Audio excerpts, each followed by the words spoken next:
오늘 말씀은 헌금에 대하여라는 제목으로 하나님 말씀 나누겠습니다.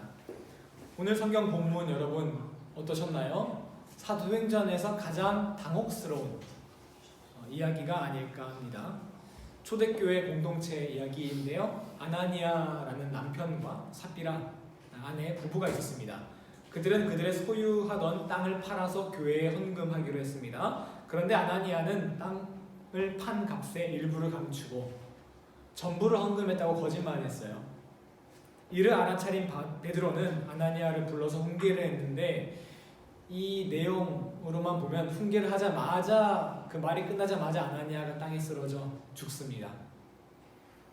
오늘 본문 5절을 한번 읽어볼까요? 함께 읽어보겠습니다. 시작. 아나니아가 이 말을 듣고 엎드러져 혼이 떠나니 이 일을 듣는 사람이 다 크게 두려워하더라. 그리고 뒤이어서 그의 아내 삽비라가 들어오는데요. 베드로가 또 묻습니다.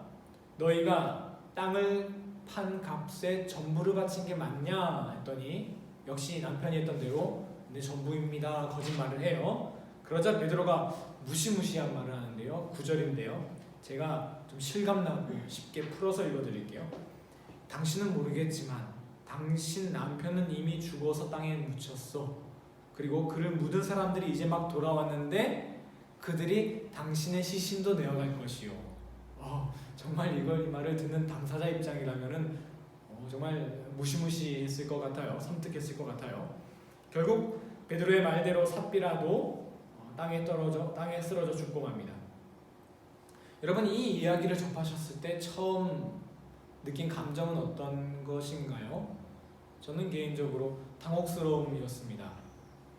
하나님의 처분이 너무나 가혹하게 느껴졌기 때문입니다. 하지만 여러분, 이런 당혹감은 어쩌면 우리 인간의 죄성에 기인한 것일지도 모릅니다. 왜냐? 우리의 당혹감은 지은 죄에 비해서 처벌이 너무 가혹한 것 아니야? 너무 센 것 아니야? 라는 평가에서 온 것이거든요. 평가하는 마음. 그러면 이게 뭐냐면 판결을 하시는 분은 하나님이신데 우리가 그 하나님의 판결을 평가하는 꼴이 되기 때문입니다. 이해가 되지 않는 일이 있을 때는 먼저 여기에 담긴 하나님의 뜻이 무엇이지 하고 겸손히 그 뜻을 구해야 하는데 우리 인간은 이해되지 않는 일이 있을 때 어떤 일이 있을 때 항상 먼저 뭔가를 평가하려 하고 판단하려 하는 모습이 전형적인 죄인의 속성이라는 것입니다. 그러므로 여러분, 오늘 그렇다고 제가 무조건 이걸 믿어야 합니다 라는 말을 하려고 하는 건 아닙니다. 거기에 대해서 왜 이렇게 형벌이 가혹하게 보이는지에 대해서는 이따가 시간이 나면은 조금 다르기도 하고, 오늘은 이 당혹스러움은 잠시 내려놓고 여기에 담긴 우리가 뭐부터 봐야 한다고 했죠? 이해되지 않는 게 있을 때 하나님의 뜻이 무엇인지를 살펴보도록 합시다. 하나님은 왜 아나니아에게 벌을 내리셨습니까? 아나니아는 정확하게 어떤 죄를 지은 것일까요? 사도행전 5장 4절을 함께 읽어보겠습니다. 함께요. 시작. 땅이 그대로 있을 때에는 내 땅이 아니며 판 후에도 내가 마음대로 할 수가 없더냐? 어찌하여 이 일을 내 마음에 두었느냐? 사람에게 거짓말하는 것이 아니요 하나님께로다. 이 본문을 넘겨주시면 세 부분으로 나누어서 하나하나씩 따져보겠습니다. 첫 번째,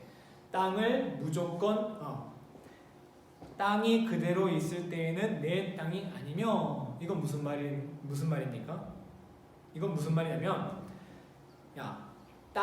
너가 땅을 안 팔았다고 해도 안 팔면 그 땅이 네 게 아니냐? 다시 한 번 더 해석하면, 그 땅을 무조건 다 팔아서 헌금해야 되는 거 아니잖아. 너가 무조건 땅 팔아야 되는 거 아니었잖아. 너 땅 그냥 가지고 있어도 됐잖아. 초대교회 공동체가 모였다고 무조건 네 재산 다 팔아서 헌금해야 되는 거 아니잖아. 이 말이고요. 두 번째, 판 후에도 내 마음대로 할 수가 없더냐. 이건 무슨 뜯어보면 어떤 뜻입니까? 너가 땅을 팔아서 100만 원 얻었으면은 그 100만 원 무조건 다 헌금하는 게 아니라 네 마음 이제 어느 정도 되는 대로 가는 대로 너가 반 떼어서 헌금할 수도 있는 거였잖아. 이 말이에요. 이 말 뜻이죠. 그러면 무슨 뜻이에요? 아나니아의 죄는 돈 문제는 아니라는 거예요. 간혹 이 본문을 가지고 하나님께 전부를 드리지 못하고 일부밖에 드리지 못한 그 연약한 믿음에 대한 설교를 하시는 그런 설교를 우리가 간혹 들을 수는 있는데, 하나님께 전부를 드려야 합니다, 일부를 드리면 안 됩니다, 이 주장이, 이 말이 틀린 건 아니죠. 하지만 적어도 이 본문이 말하는 바는 아니라는 거예요.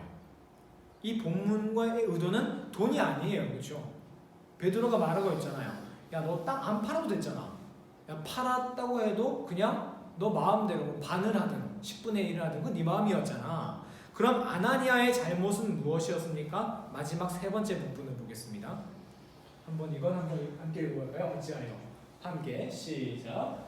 어찌하여 이 일을 내 마음에 두었느냐? 사람에게 거짓말한 것이 아니요 하나님께로다. 뭡니까? 거짓말했다는 거죠. 이 성경 본문에 나오지 않지만 아나니아가 매우 적극적으로 거짓말을 했던 것으로 보여요. 2절에 보면 그 거짓말을 추측하게 하는 단어가 하나 나오는데요. 바로 그 값에서 얼마를 감춤해 떼어놓았다는 표현도 있었을 텐데, 감추었다는 건 다른 사람은 모르게 했다는 거였겠죠. 어떤 거짓말이었을까? 당연히 땅을 판 값에 이거 전부를 다 바쳤어 라는 것이겠죠. 왜 이런 거짓말을 했을까요? 단순히 돈이 아까운 거였으면 솔직하게 얘기하면 되잖아요. 베드로 말처럼, 베드로 사도님, 저 돈이 아까워서 반밖에 못했어요, 이런 식으로 말이죠. 왜 솔직하지 못하고 거짓말했을까요? 당연히 사람들 시선이 신경 쓰였겠죠. 조금 더 적극적으로 한번 생각해 볼까요? 아나니아는 이랬을 수 있어요. 일부러 슬슬 흘리는 거예요.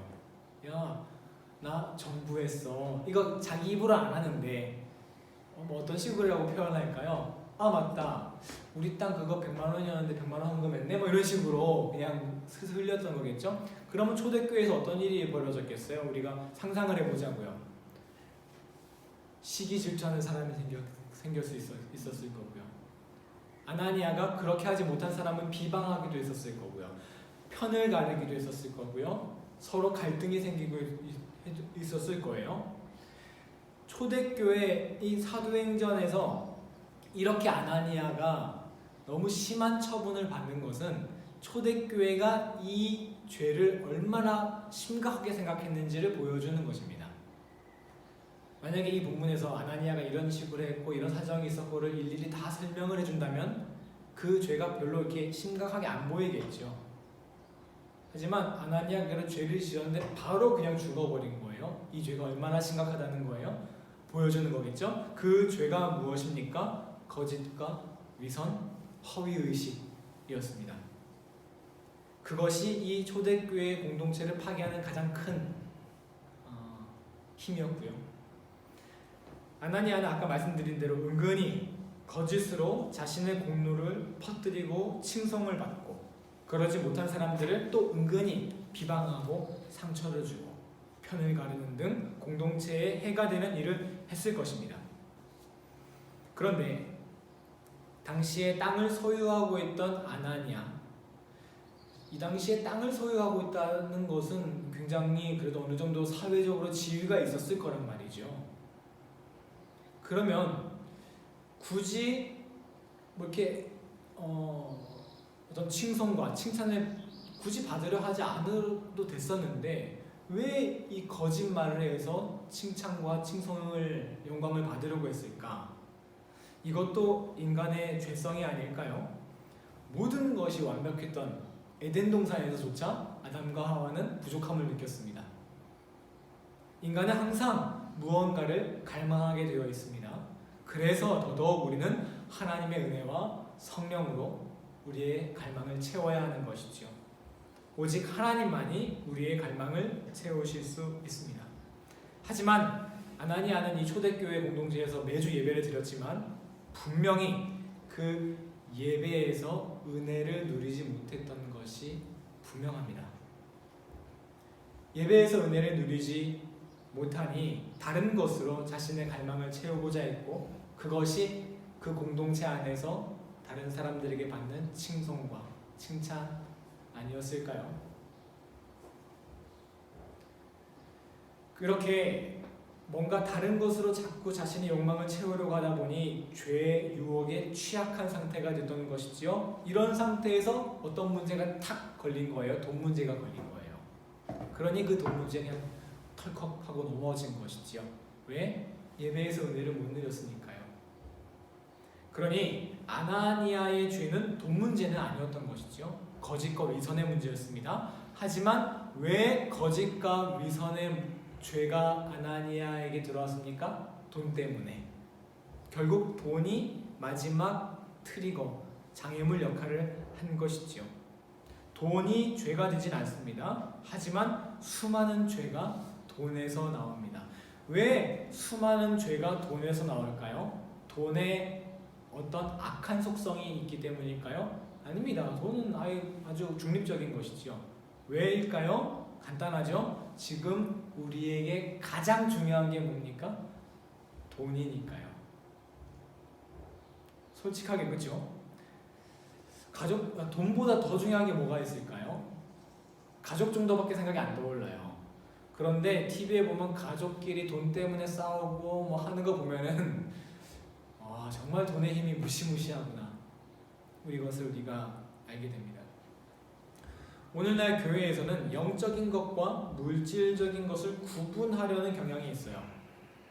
이게 나쁜 건 아니거든요. 그렇게 우리가 이해를 할 수는 있는데 이런 구분은요, 우리 기독교인들이 돈을 마음대로 할 수 있는 전제를 깔아줘요.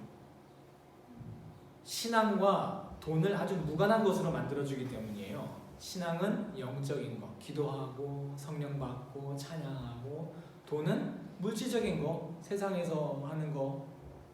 그러니 이렇게 신앙과 돈을 완전히 구분해 주니까 신앙생활 하는 데 있어서 돈을 어떻게 벌든 어떻게 쓰든 이제 전혀 꺼림이 없는 거예요. 편하죠? 아주 신앙생활하기 편합니다. 소위 영적이라고 하는 기도, 예배, 영혼 이런 것만 신경 쓰면 되니까요. 그래서 영적인 구원만 받으면 돈에 대해서는 매우 관대한 자유를 줍니다. 이게 오늘날의 기독교예요.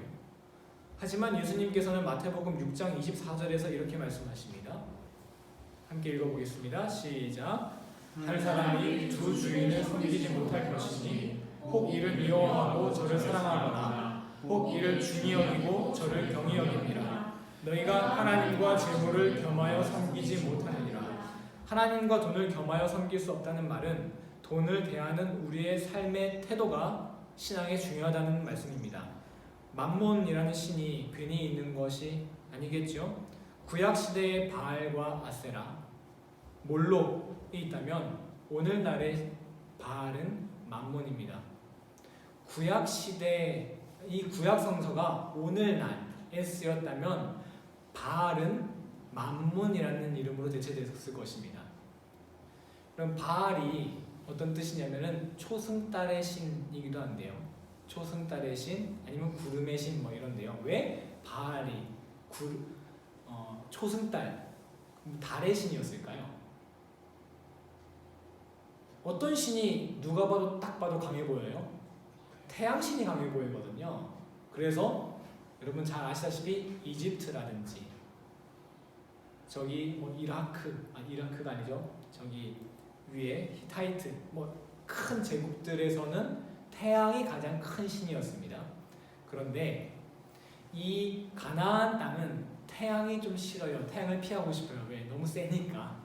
강도 없으니까 태양이 너무 세면 농사가 안 돼요. 그래서 달신이 인기가 많습니다. 왜? 달신이 빨리빨리 잘 돌아야지 어떤 주기가 생기고 비가 오고 하기 때문에.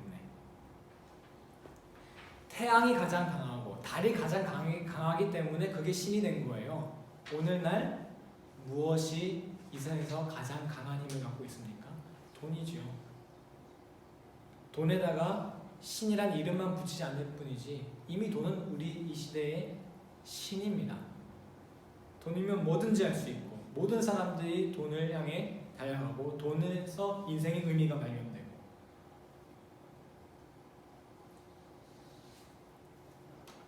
돈에 대한 나의 태도가 그 어떤 것보다 영적인 문제입니다.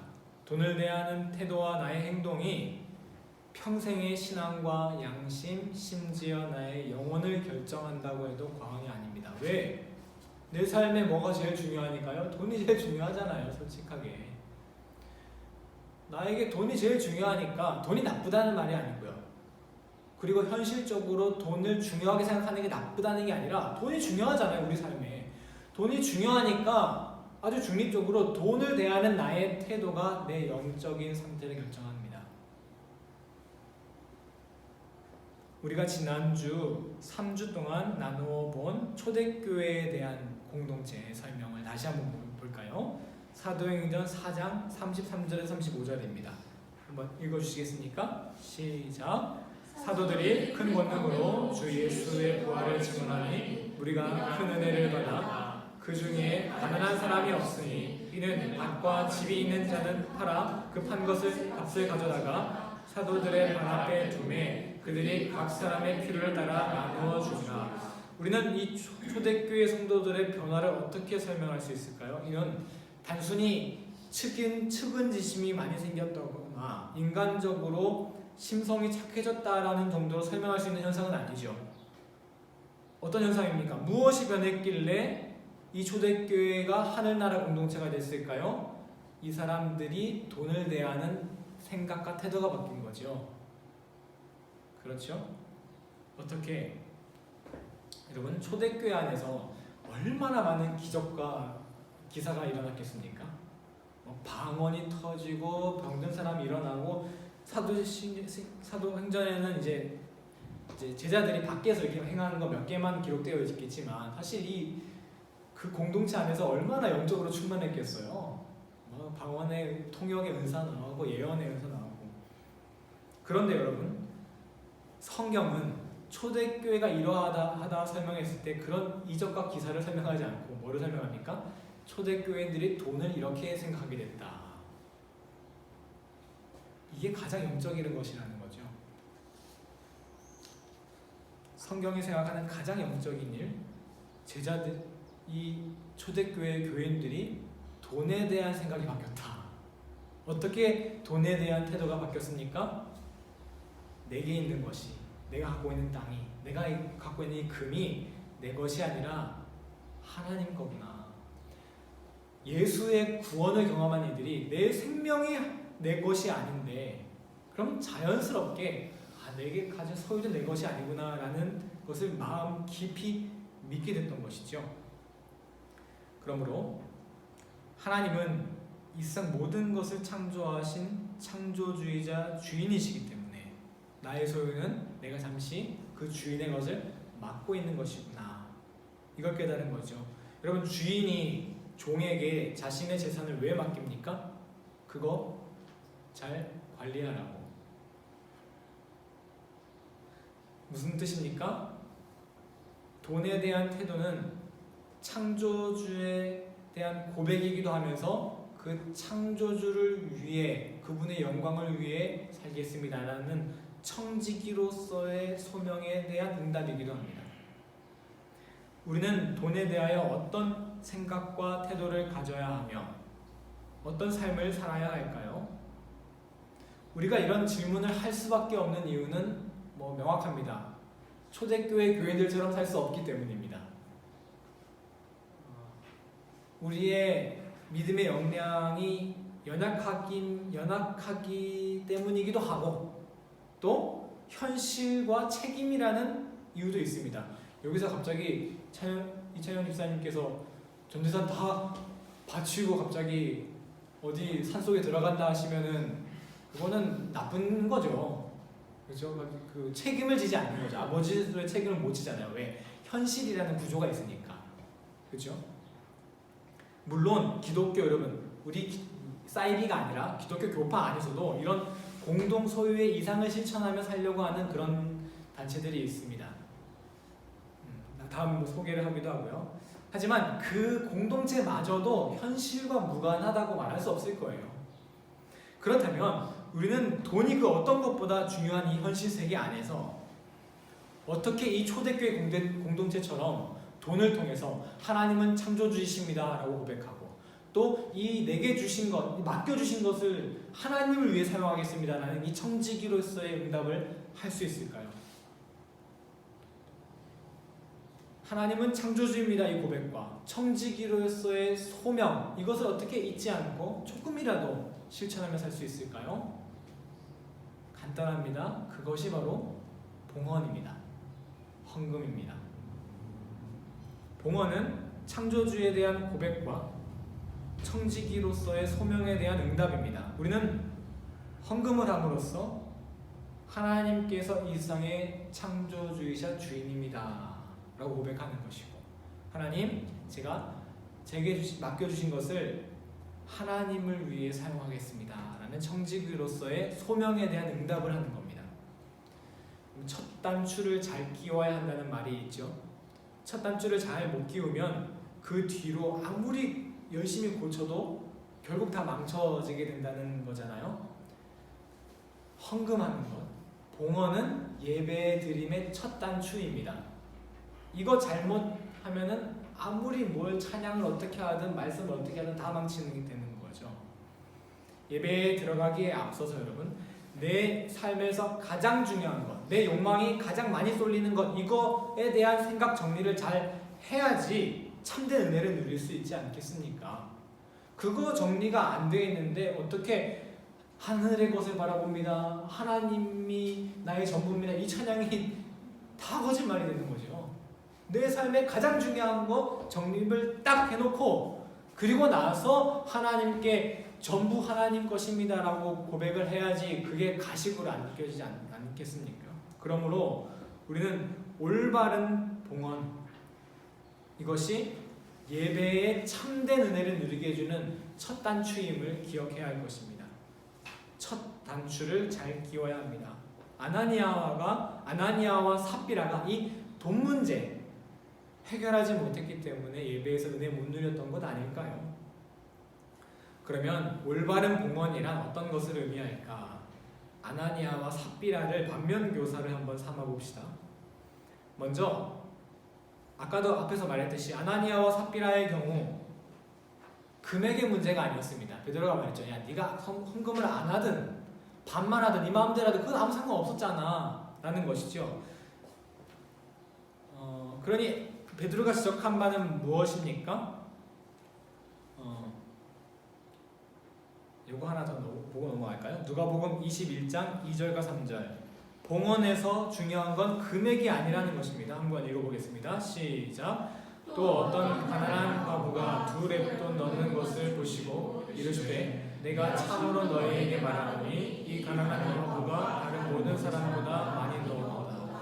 렙돈이라는 것은 이스라엘에서 가장 작은 단위의 돈이었습니다. 이거 지금 1센트, 2센트 헌금한 겁니다. 베드로가 아나니아를 그렇다면 책망한 지점은 뭡니까? 거짓으로 책망했다는 거예요. 왜 거짓이었습니까? 다른 의도가 있었잖아요. 하나님을 창조주로 고백합니다라는 의도가 아니라 이 헌금을 함으로써 칭송받고자 하거나 수동적으로는 다른 사람에게 눈치 안 보이고 민망하지 않으려고 한 거잖아요. 우리는 여러 가지 이유로 헌금을 합니다. 아마 헌금하는 이유, 설문조사하면 이게 1등으로 나오지 않을까요? 예배에 가야 하니까. 그러니까 무슨 말이냐면 교회 갈 때 그냥 관성적으로 헌금을 챙기는 거예요. 헌금 바구니 돌리는 교회는 더 그렇죠. 이거 헌금 바구니 돌리는데 이게 안 하고 있으면 진짜 민망하잖아요. 진짜 온갖 거 다 생각했던 기억이 나요. 어떻게 하면 가장 안 민망할까 이 순간에, 이런 식으로 아무것도 준비 안 했을 때. 그리고 교회 임원이 되고 좀 더 교회 사정 알게 되면은 우리 이번에 재정부가 이분인데 그러면 이분들이 결국 내가 1년 동안 헌금 얼마 하는지 다 알게 되는 거잖아. 그러면 이게 또 그거 신경 안 쓸 수가 없거든요. 그런 이유 때문에 헌금을 하게 된다는 거죠. 다른 이유. 그럼 금액의 문제가 아니라면 우리는 어떻게 올바른 봉헌, 즉 하나님은 나의 창조주이시고 나의 모든 것은 하나님 것입니다, 이 고백으로 우리는 헌금을 할 수 있을까요? 모두 다 예상하셨듯이 정성입니다. 우리 도를 하십니까? 그분들 하는 그 정성 말고 우리가 비싼 선물보다 어떤 선물에도 감동합니까? 정성이 담긴 선물. 물론 비싼 선물에 정성이 많이 담기기는 여러분 하죠. 그거는 사실입니다, 여러분. 그런데 이재용이 삼성 핸드폰 하나 주는 게 그게 정성은 아니잖아요. 아무리 비싼 핸드폰이라고 하더라도 이 친구 용돈, 이 친구 벌이 내가 뻔히 아는데 이렇게 비싼 그게 정성인 거잖아요. 여러분 비싼 게 정성이 많다는 거 부인하진 않겠습니다. 하지만 여러분 이 성경책 커버를 마이가 만들어줬거든요. 이 정성 이게 첫 그 재봉틀 작업이에요. 그래서 여러분 이게 YC 이게 제 이름입니다. 이게 정성이 담긴 거죠. 이게 참 감동스럽더라고요. 비싼 선물보다. 그것을 준비하기까지 걸린 시간과 마음을 느낄 수 있기 때문이죠. 여성분들이 남자가 꽃을 선물하면 감동하는 이유도 남성분들이 그 꽃집에서 얼마나 민망하고 그랬을까 이런 마음에서 그 감동한다고 해요. 그래서 여러분 저는 오늘 여러분께 하나님께 이 마음을 좀 느끼게 해드릴 수 있는 프로젝트 두 번째를 제안하려고 합니다. 첫 번째 프로젝트는 예배 시간에 은혜를 누리는 프로젝트였는데요. 첫 번째 프로젝트는 저번 주였어요. 매일 한 절이라도 말씀을 읽자. 이건 제가 아무리 고민해도 이것을 뭐 이게 구체적인 실천 방안 프로젝트를 제가 딱히 못 삼겠더라고요. 이게 여러 가지 프로그램이 있잖아요. 뭐 성경 통독 이런 게 있는데 개인적으로 저는 그냥 자기가 열심히 읽는 게 그거밖에 답이 없다고 생각해요. 성경은 중요한 건 매일인 거예요. 한 절 한 절씩. 거기에 대한 이제 팁은 제가 이제 앞으로 나눠가도록 하겠습니다. 그러면 첫 번째 프로젝트는 매일 성경 읽기입니다. 예배 시간에 은혜를 누리기 위해서. 그래야지 설교 시간에 말씀이 어떤 말씀이 된다고요? 그냥 은혜로 끝나는 말씀이 아니라 내게 주신 말씀이 된다고요. 자, 그럼 오늘 두 번째 프로젝트. 헌금을 정성스럽게 어떻게 하냐? 첫 번째, 헌금을 주일 아침이 아니라 주중에 미리 준비해 보는 것입니다.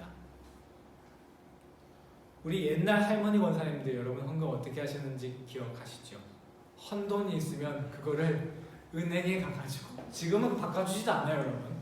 은행에 가가지고 새 돈으로 아주 바닥바닥한 거예요. 그게 아주 베일 정도로 바닥바닥한 걸로 바꿔가지고 이따만한 성경책에 다 꽂아놓고 그거 일주일 동안 다 가지고 계시다가 바닥바닥한 거를 헌금을 하신단 말이죠.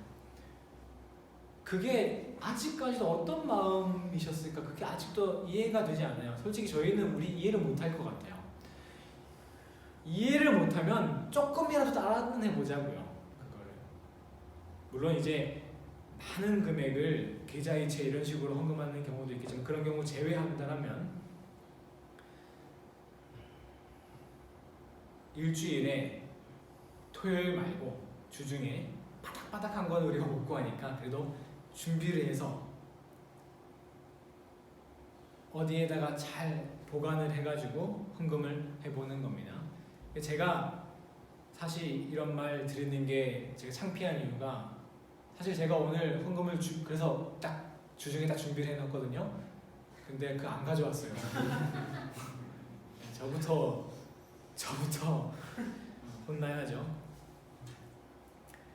두 번째입니다. 첫 번째는 미리 준비해보자. 헌금을. 두 번째, 봉투를 준비해보는 거예요. 제가 여기서 고민 많이 했거든요. 우리 우선 헌금함을 너무 예쁘게 잘 만들어주셨어요. 제가 이 헌금함 보고 참 처음 여기 와서 감동을 많이 했거든요. 아무도 예배 설교하는 사람도 없고 함께 이렇게 그냥 드리는데 헌금함까지 이렇게 준비해 놓고 하시는 게 이걸 계속 사용했으면 좋겠는데 아쉬운 점이 하나 있는데 그냥 안에가 너무 보여요. 그냥 이게 너무 낮아가지고 딱 하면 이게 돈이 누가 얼마나 내가 그 사람 헌금한 다음에 딱 가면 얼마인지 볼 수 있을 것 같아. 그리고 이제 어디다 올려놓기가 마땅하지 않다 보니까 이게 저기가 이제 생겨버려가지고 좀 이제 저는 그냥 제 개인적으로는 조금 아쉽더라고요. 모양새가 말이죠. 좀 모양새가 좀 가볍지 않게 그래 좀 정성스럽게 정성이 있어 보여야 되잖아요. 간단한 방법은 있어요. 그냥 뭐 멋있는 헌금함 사면 돼요. 막 이만한 거 어디 이렇게 세워놓는 거 딱 세워놓으면 되는데 그게 우리의 목적이 아니잖아요. 그 돈으로 해결하는 거죠. 우리 정성이 아니잖아요. 우리의 정성으로 한번 저 헌금함을 거룩하게 만들어 보자고요. 돈으로 그냥 때우는 게 아니라. 어떻게? 제가 최선으로 생각한 거는 이게 봉투를 준비해 보는 거예요. 또 여러분 재밌는 요소도 있습니다. 각자 이렇게 각자의 개성이 담긴 봉투를 또 준비해 보는 거예요. 나는 이렇게 꽃이 좋아 이러면 이렇게 봉투를 준비해 가지고 딱 준비해서 딱 넣고 딱 하는 거죠. 아직 이거를 뭐 다시 또 어떻게 돌려봤는지 아니면 이게 너무 티가 나니까 누가 얼마인지 다 알게 되고 뭐 이런 거는 잘 모르겠어요. 그래도 그런 부작용은 일단 뭐 다른 여러분들이 잘 해결해 주세요. 저는 제가 생각해 그래서 여기에 봉투를 해가지고 거기다가 딱 놓으면은 그 어떤 것보다 하나님께 너 준비했구나 나 위해서 그냥 돈으로 때우는 게 아니라 정성이 하나님이 느껴지지 않을까. 이 두 가지 프로젝트를 해볼까 하는데 여러분 어떠세요? 나쁘지 않나요? 꼭 하자는 건 아닙니다. 그렇게 했으면 좋겠습니다. 우리가 지금 이 상태 그대로 저 봉헌함을 거룩하게 한번 만들어 봤으면 좋겠습니다. 우리가 축의금이나 조의금 낼 때도 어떤 형식 있는 봉투를 사용하잖아요. 심지어 그냥 친한 친구한테 빌린 돈 갚을 때도 우리가 그냥 훅 딱 주진 않잖아요. 그래서 어느 정도 봉투에 싸서 주고 이러지. 그런데 생각해보면 하나님께 헌금을 하는데 그걸 그냥 돈 그대로 넣는다고 생각하면은 정성이 좀 덜하지 않을까. 그래서 여러분 오늘 이제 예배에서 은혜 누리기 프로젝트 여기 다 있네요. 예배 은혜 누림 프로젝트 첫 번째가 매일 말씀 읽기, 두 번째 헌금 정성스럽게 준비하기 한번 함께 나아갔으면 좋겠습니다. 네, 함께 찬양하고 예배를 마치겠습니다.